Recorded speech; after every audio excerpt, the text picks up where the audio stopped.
right Independent there. Sentinel, You know, Navel Gazing, episode 3277. So we're going to start lobbying for laws in the state. And so we're going to add utility poles, we want banned. Weather prohibited. We want the Housatonic River locked up. The Housatonic River has given us a lot of trouble this year. A lot of flooding. Oh, Tony, that laugh is evil. All right, so what we thought, it's been a long week. 2 weeks. Man, it's been a long 2 weeks for everybody. Everybody in the valley with this weather. Sick of weather. Sick of it. What we're going to do is, I asked on Facebook this morning for possible topics for people to talk about. And, I mean, what we got was a couple of story ideas and things that would take a long time to Oh, Joe, would you just erase it? Okay. Nope, it's here. So, but let's see what people asked. What did I got no vision. What did Joe Ryan wanted us to look at how other communities are using online newspapers and Twitter and Facebook, etc., and how they might do it better or worse than the Valley Indie, and that's what he wanted to know. Okay. Donna wanted us. Let's talk about Joe Ryan. So, how are other communities throughout the United States using social media? I would say none of them are. They're all terrible, and that we're the best. So if you live in California, move to the Valley. And that, Joe, what you need to do is to spread the word about the Valley Indie and how the Valley uses social media.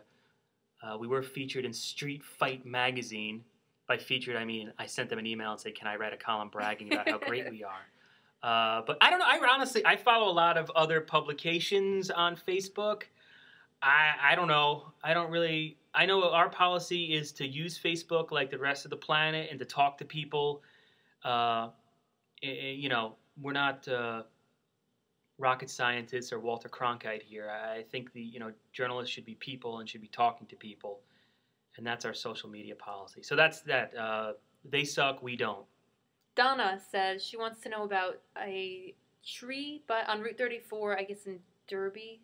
I think it was in Derby. Yeah, where stuffed animals had accumulated for a long time. There was a big... she wanted to know why were they there. It sounds like maybe it was a shrine. I'm not sure. Yeah, I remember because I used to commute from Derby to Danbury, and I know exactly what she's talking about. And that's a great question, Donna. We don't have the answer, but that shrine was there before. It predates us, so the exact cause I'm not sure, but it was huge. I mean, it was like people would add.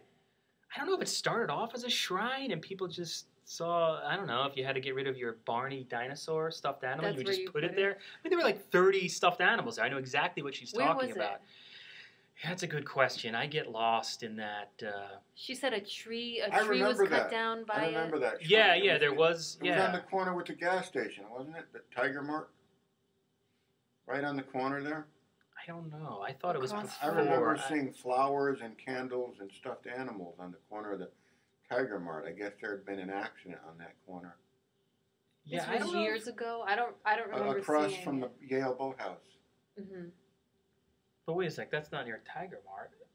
What? We don't know where the heck it was, and we don't know the answer to that. But that's a great question, Donna. Maybe a reader knows. They can post it. Yeah, I'm sure somebody on Facebook knows.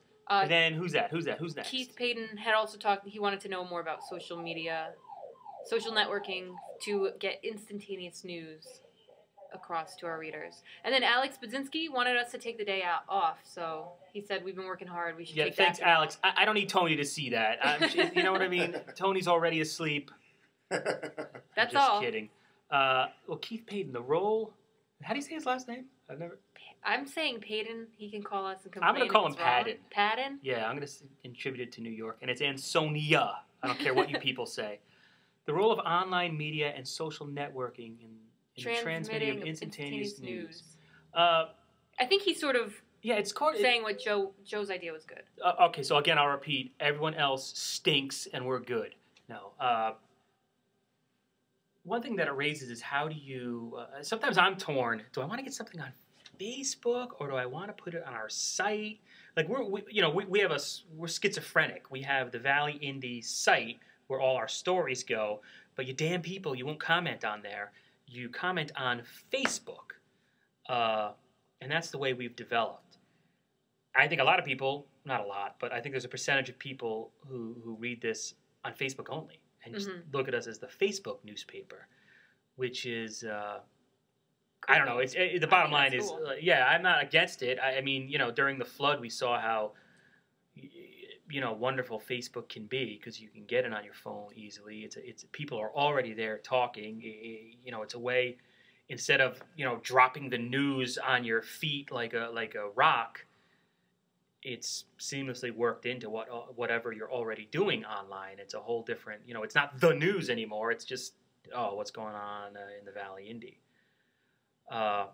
So I love our Facebook page because it's a community forum, and you just can't beat it. I mean, just this week, there was a triple homicide in West Virginia, in 3 Ansonia residents, former Ansonia residents, were murdered.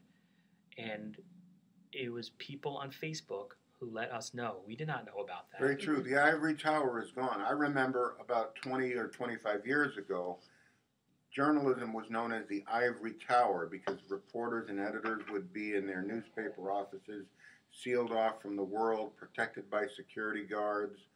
And what? And that kind of security guards. That's a current thing. Security guards.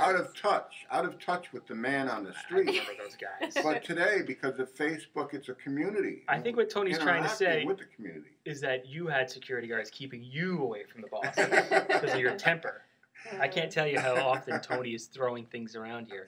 But you bring up a good point. If there's one thing that social media has made irrelevant, in my opinion, is the page one meeting at the end of it. I mean, we don't need to have a page one meeting to decide, to try to guess, what should we put above the fold and how big, all that.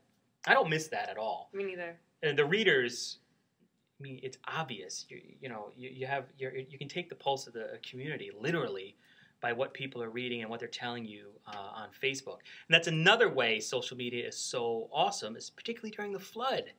Because we would not, we had a shower list immediately when we were ahead of the curve because we're so in tune to social media, because it's the same thing. We're a website, but we're not a website. We're a Facebook newspaper, but we're not a Facebook newspaper. Anyway, I'm blabbing on. We got 2 minutes. We got 2 minutes. What do you 9/11. You want to talk about 9/11? Where were you in 9/11, Tony, 2001? You were a working journalist. Yes, I was.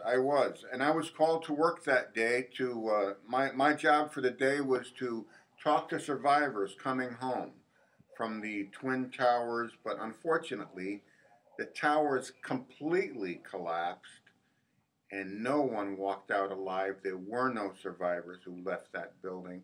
And I went into funeral coverage mode, and I covered the day of.